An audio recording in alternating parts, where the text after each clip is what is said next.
আল্লাহ ধরে ধরে ধরে না, ধরলে আবার ছাড়ে না। যদি আল্লাহ ধরে ফেলে তাহলে পৃথিবীতে এমন অপমানিত আপনি হয়ে যাবেন যে আপনার সামনে না পাইলে আপনার ছবির মধ্যে মানুষ জুতার বাড়ি দিচ্ছে, ঠিক না? আর সামনে পাইলে যে কতই কিনা করতো। এরকম জীবন তৈরি করা আমাদের দরকার আছে না নাই? আছে। মানে জুতার বাড়ি খাওয়া জীবন তৈরি করার দরকার আছে? নাউজুবিল্লাহ।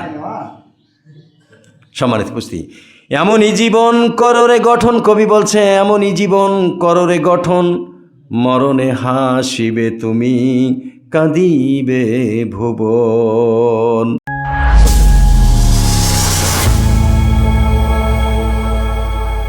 হাজরিন, যুগে যুগে যত মনীষী আসছে, অর্থাৎ যত নবী রাসূল আসছেন, যত সাহাবা আজমাইন কিরামগঞ্জ তারা জীবন দিয়েছেন, এক দেশ থেকে মক্কা থেকে মদিনায় কাফের মুশরিকদের জুলুম নির্যাতনের অত্যাচারে অসংখ্য সাহাবী এবং আল্লাহর নবী বিশ্বনবী মুহাম্মদ রাসূলুল্লাহ সাল্লাল্লাহু আলাইহি সাল্লাম মক্কা থেকে সুদূর মদিনায় পাড়ি জমিয়েছেন।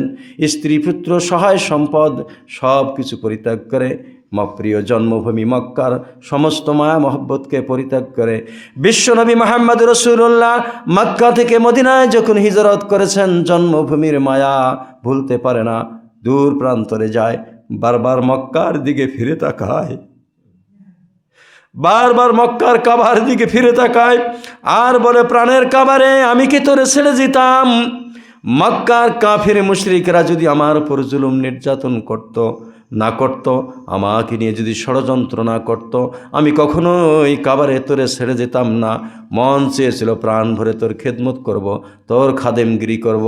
ও কাবা, তুমি সাক্ষী থাকো, ওই আল্লাহর কসম তোমাকে ছেড়ে আমি যাইতাম না। যদি মক্কার এই সমস্ত লোক নাদাম কাফার মুশরিকরা আমার উপরে নির্যাতন না করত, আমাকে হত্যার পরিকল্পনা না করত, কখনোই আমি তোর সেবা থেকে দূরে সরে যেতাম না। এ কথা কে বলছে? বিশ্বনবী মুহাম্মদ রাসূলুল্লাহ সাল্লাল্লাহু আলাইহি সাল্লাম। সম্মানিত হাজরিন, দুনিয়ার মোহে অন্ধ হয়ে যদি থাকি তাহলে মাপ পাওয়া যাবে না। এই দুনিয়া এমন একটি জায়গা, দুনিয়া হলো একটি সুন্দর রমণী। দুনিয়া কি? একটি সুন্দর রমণী। এই রমণীকে সুন্দর লাল শালুকের শাড়ি পরে যেমন বিবাহের মজলিসে রমণীকে যখন নতুন নববধূকে লাল শাড়ি পরিধান করে স্বামীর বাড়িতে যায়, আকর্ষণ হয় তাকে দেখতে, মানুষ দেখে, স্বামীও বারবার তার দিকে ফিরে তাকায়। এমনি হলো এই পৃথিবীটা একটি সুন্দর রমণী। এই সুন্দর রমণী পৃথিবীকে আল্লাহ উদাহরণস্বরূপ দিচ্ছে। একটি সুন্দর রমণী হলো পৃথিবী। আপনার আমার সামনে এই সুন্দর রমণী ঘুরে ফেরা করতেছে। যারা এই সুন্দর রমণীর পাগলে আল্লাহর নৈকট্য লাভের উদ্দেশ্যকে পরিত্যাগ করে, মহান আল্লাহর সান্নিধ্য লাভের আশা আকাঙ্ক্ষাকে যারা ভুলে গিয়ে এই সুন্দর রমণীর পিছনে যারা ছুটছি, দুনিয়ায় সহায় সম্পদ গাড়ি বাড়ি করার জন্য যারা হন্য হয়ে ব্যস্ত হয়ে যারা ব্যস্ততম মূল্যবান সময়কে নষ্ট করে ফেলছি। সম্মানিত হাজরিন, মনে রাখবেন এই মায়ার পৃথিবী একদিন যদি মায়ায় আমরা আল্লাহর নৈকট্য লাভের উদ্দেশ্যকে ভুলে যাই, এই পৃথিবীর মায়া আমাকে আপনাকে জাহান্নামে নিয়ে যাবে। নাউজুবিল্লাহ। সম্মানিত হাজরিন, পৃথিবীতে যতদিন বেঁচে থাকবো রেজেক অন্বেষণের জন্য পরিশ্রম করা দরকার। স্ত্রী ছেলে মেয়েদের জন্য যেহেতু ভরণ পোষণ দেওয়া আল্লাহর পক্ষ থেকে আপনি অভিভাবক হিসেবে আপনার জন্য ফরজ করে দেওয়া হয়েছে। এজন্য স্ত্রী সন্তানের জন্য আপনাকে মাঠে ঘাটে পরিশ্রম করতে হবে, সম্পদ অর্জন করতে হবে। কিন্তু এমন কিছু করা যাবে না যে সম্পদের মোহে অন্ধ হয়ে আপনি নামাজ বন্দিগি ইবাদত বন্দিগি সব কিছু ভুলে গেলেন, হালাল হারামকে ভুলে গেলেন, আল্লাহর দেওয়া বিধানকে বৃদ্ধাঙ্গুলি দেখে এই পৃথিবীর মোহে অন্ধ হয়ে আপনি ছুটছেন। এটা করা যাবে না। এটা যদি করেন তাহলে পরকালীন জীবন হারিয়ে ফেলবেন, দুনিয়া তো আপনি শান্তি পাবেন না। সংসারের মোহে আপনি ছুটছেন, কাজকর্মে ব্যস্ত হয়ে গেছেন, খাওয়া দাওয়া সব কিছু ভুলে দুনিয়াতে অট্টালিকার গড়ার উদ্দেশ্যে ছুটছেন। আল্লাহর দেওয়া বিধানকে আপনি মানতেছেন না, আল্লাহর দেখানো পথে আপনি জীবনযাপন করতেছেন না। মহতারাম হাজিরিন, যারা এই পৃথিবীতে আপনারা খেয়াল করেন, আমার আপনার চোখের সামনে যারা পৃথিবীর সহায় সম্পদ নিয়ে ব্যস্ত হয়ে গেছি, আল্লাহ তাআলা পৃথিবীতে তাকে লাঞ্ছিত করছে, পরকালীন জীবন তো তার বরবাদ হয়ে গেছে, ঠিক কিনা? যারা পৃথিবীতে সম্পদ অর্জনের জন্য ছুটছে, হালাল হারাম বুঝতেছে না, তারা কি সম্মানী মানুষ?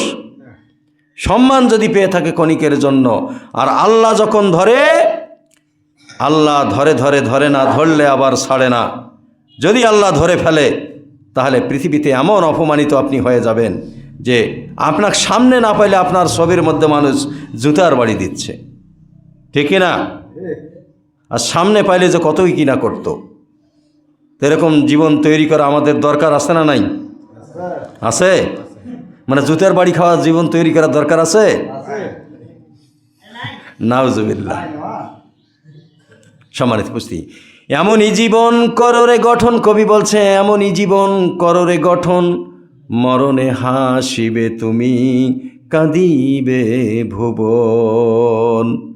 এমন জীবন গঠন করো, এমন জীবন গঠন করো। কবির ভাষা এখানে এমনই জীবন করো রে গঠন, মরণে হাসিবে তুমি। অর্থাৎ এই দুনিয়ার জিন্দিগিতে যদি হালাল হারাম বেঁচে চলতে পারি, আল্লাহকে যদি সেজদা করে যেতে পারি, ঈমানওয়ালা মুমিন হয়ে যদি মৃত্যুবরণ করতে পারি, মৃত্যুর সময় কালেমা নসিব হবে, হাসতে হাসতে এই দুনিয়ার মায়া ত্যাগ করতে পারবেন।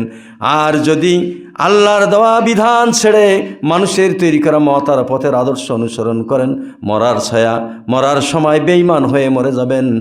আর মরে যাওয়ার সঙ্গে সঙ্গে কবরটাকে জাহান্নামের গর্তে রূপান্তরিত করে দেবেন কে? ওই আল্লাহ, যে আল্লাহকে আপনি দুনিয়ার সম্পদের মোহে ভুলে গিয়েছিলেন। আর যদি আপনি এই পৃথিবীতে ভালো কাজ করে যেতে পারেন, মানুষের সঙ্গে সৎ চরিত্রবান হিসেবে আপনি নিজের চরিত্রকে মানুষের কাছে প্রতিষ্ঠা করে যেতে পারেন, তাহলে আপনি মরে যাওয়ার পর এই পৃথিবী আপনার আচার ব্যবহার, কৃষ্টি কালচার, রেখে যাওয়া চরিত্রের কারণে মানুষ আফসোস করবে কি না? বিশ্বনবী মানবতার মহান শিক্ষক মুহাম্মদ রাসূলুল্লাহ সাল্লাল্লাহু আলাইহি সাল্লাম, যার আনিত আদর্শ এই জমিনে প্রতিষ্ঠার জন্য যুগে যুগে নবী রাসূলেরা, সাহাবা আজমাইন, খোলাফায়ে রাশিদিন, তাবিঈন, আনসার, মুহাজিরিন চক্র, আজ পর্যন্ত অসংখ্য লক্ষ কোটি আলেম ওলামারা জীবন দিতে চলছে একমাত্র ওই রাসূলের আদর্শ প্রতিষ্ঠার জন্য। বিশ্বনবী আজ থেকে ১৫০০ বছর আগে যিনি আমাদের ছেড়ে চলে গিয়েছেন, সেই নবীর আদর্শের কথা মানুষ স্মরণ করে চোখের পানি ছাড়ে। ওই নবীর চরিত্রের গ্যারান্টি দিয়েছেন আল্লাহ সুবহানাহু ওয়া তাআলা সূরা কলমের ৬ নম্বর আয়াতে বলছেন, ইন্না ক্বালা আলা খুলুকিন আযীম। সুবহানাল্লাহ। আল্লাহ তাআলা বিশ্বনবীর চরিত্রের সার্টিফিকেট দিয়েছেন আল্লাহ সুবহানাহু ওয়া তাআলা। আল্লাহু আকবার। তা নবীর চরিত্রে নবীর উম্মত দাবি করতেছি, নবীর চরিত্রে চরিত্রবান হওয়া দরকার আছে কি না? আর নবীর চরিত্র যদি অনুসরণ করি, নবীর চরিত্রে যদি চরিত্রবান হতে চাই, পড়তে হবে কি? কোরআনুল কারীম।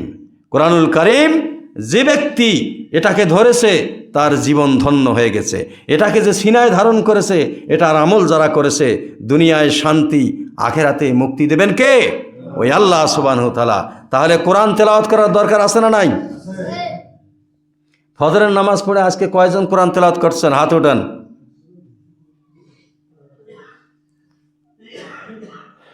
সুবহানাল্লাহ, আলহামদুলিল্লাহ, আল্লাহু আকবার।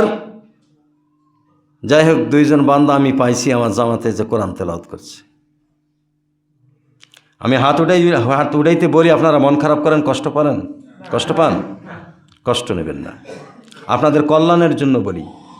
2 ভাই হাত উঠাইছে, আপনারা যদি একটু হলে শরম পান, তাহলে মনের মধ্যে এমনও ইমানি জজবা আল্লাহ জাগ্রত করে দিতে পারে যে কাল থেকে এমন একটা জেদ সৃষ্টিতে, কালকে থেকে আল্লাহ যদি বাঁচা রাখে, ফজরের নামাজ পড়ে আমি একটা লাইনে পড়বে, প্রতিদিন একটা লাইন পড়েন, কোরআনটা খুলেন, পড়েন বিসমিল্লাহির রহমানির রহিম, আলহামদুলিল্লাহি রাব্বিল আলামিন, আর রহমানির রহিম, মালিকি ইয়াউমিদ্দিন, ইয়্যাকা না'বুদু ওয়া ইয়্যাকা নাস্তাঈন।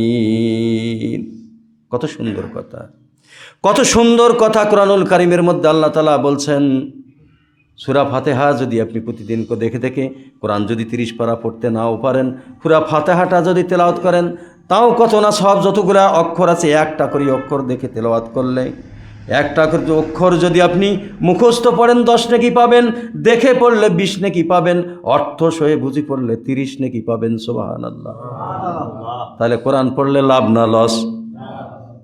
যারা কোরআন পড়তে পারেন এমন কয়জন ব্যক্তি আছে? হাত উঠান, হাত উঠান। আল্লাহু আকবার, হাত নামান। অনেক লোক পড়তে পারে।